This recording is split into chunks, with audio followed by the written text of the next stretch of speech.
السلام علیکم دوستو، کیسے ہو؟ ٹھیک ہو؟ امید کرتا ہوں انشاءاللہ آپ سب ٹھیک ٹھاک ہوں گے۔ دوستو آج ہم ایک تاریخ کے بارے میں بات کریں گے جس میں ایک امریکی صدر اعظم رچرڈ نکسن اور اس کے مشیر رابرٹ کرین کے بارے میں ہیں۔ امریکی صدر اعظم رچرڈ نکسن نے ایک دن CIA کو کہا کہ مجھے اسلامی قوانین کے بارے میں جامع معلومات چاہیے۔ حالانکہ CIA نے کتاب کی شکل میں تحقیق تیار کر لی اور رچرڈ نکسن کو آگے بھیج دیا۔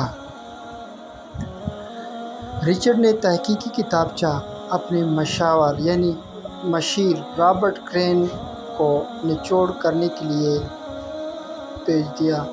رابرٹ کرین نے جب کتابچہ پڑھا تو بہت متاثر ہوا اور حیران کن تھا۔ رابرٹ نے اسلام کے متعلق ریسرچ شروع کیا۔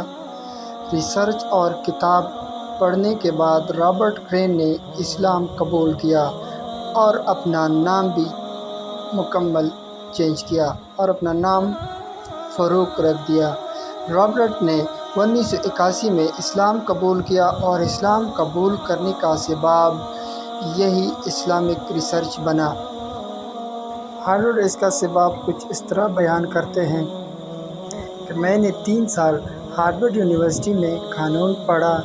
میں نے جو انصاف اسلامی قوانین میں پایا وہ میں نے ہارورڈ کی یونیورسٹی کے قوانین میں کہیں بھی نہیں پایا۔ رابرٹ کرین کہتا ہے، ایک دن یہودی قانون دان کے ساتھ مناظرہ ہوا۔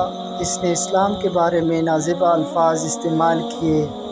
میں نے اس سے سوال کیا اور اس سے پوچھا کہ کیا آپ کو پتہ ہے، کیا آپ جانتے ہیں امریکہ کا وراثتی قانون کتنا ہے؟